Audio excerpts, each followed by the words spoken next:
ए लक्ति के भयो किन निराश भएर बसिरहेको तिमी हेर्नु न बिहे गरेको पनि 2 वर्ष भइसक्यो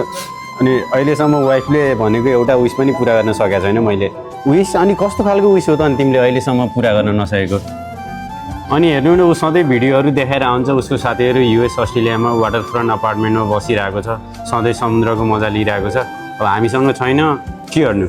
अनि यसमा के समस्या भयो त तिम्रो बिजनेस राम्रै गरिरहेको छौ राम्रै कमाइरहेको छौ दिँदैन एउटा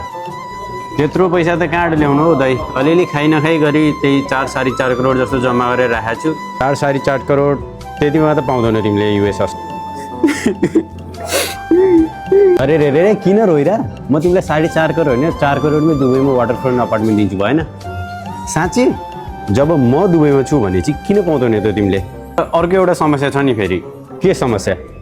नेपालमा फेरि आमालाई घर किन्ने भनेको 2 करोड जस्तो त त्यता जान्छ त्यसो भए त झनै राम्रो हो ल तिम्रो लागि चाहिँ म के गरिदिन सक्छु भने 60 लाख रुपियाँ तिमीले पे गर अहिले बुकिङ गर्दाखेरि अनि 4 वर्षमा 90 लाख रुपियाँ पे गर बाँकी तिम्रो ह्यान्डओभरको टाइममा पे गर्नुपर्ने 70% चाहिँ म तिमीलाई मोर्गेज गरिदिन्छु यति भए त सक्छौ नि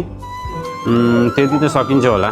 यसरी गर्छौ भने चाहिँ तिमीले तिमीसँग भएको 4.5 करोडमै नेपालमा र दुबईमा 2-2टा घर ओन गर्न सक्यौ मेक सेन्स ल त्यसो भए अब घरमा गएर गुड न्युज सुनाइदेऊ त्यसो भए त म अहिले गएर गुड न्युज सुनाइहाल्छु नि